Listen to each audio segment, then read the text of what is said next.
I went to tacking up, but you can also have that in the stall. What if you go into the stall and your horse is already standing in the back, doesn't even want you to put the halter on? So when you're starting already there, or some horses that stand in the stall at the ready.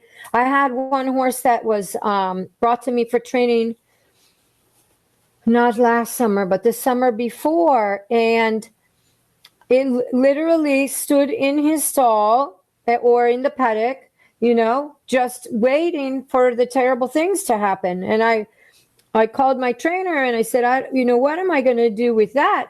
If that's how he's spending 23 hours of his day, how is he ever going to let me in with the training and with the riding?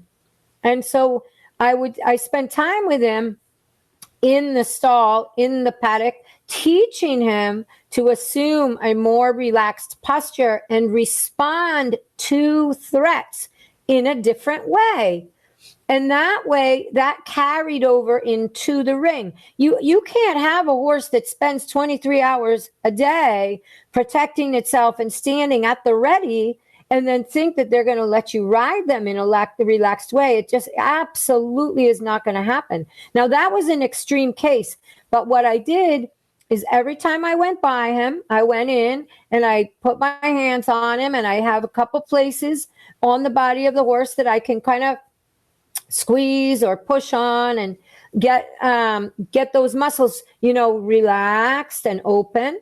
And so that then it would start to be that whenever he would see me walk down the aisle, he would already assume a more relaxed posture. If I was the one tacking him up, of course I had to teach other people to do this too. This would be a horse that if people were not aware, he'd be pulling back on the cross ties and, breaking the cross ties. I asked the kids, why? Why did he pull back? What happened before he pulled back? I don't know. Nothing happened. He just pulled back. But absolutely, that's not true, right? Something has to happen. Is it something from the outside? Something scared him and he had a bad reaction to something?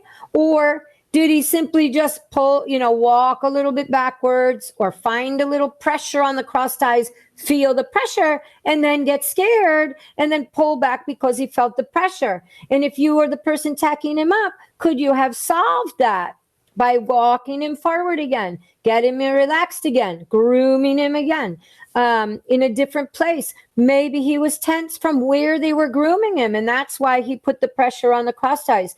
But if you don't look for these things, then you are surprised when the horse pulls back. And then you break the halter. And then, Nancy's saying, why did this happen? What happened here? I don't know. He just did it. But it's not true. It's not true. Something happened prior to him pulling back on the cross ties, or even maybe several things happened that built up that caused him to do that.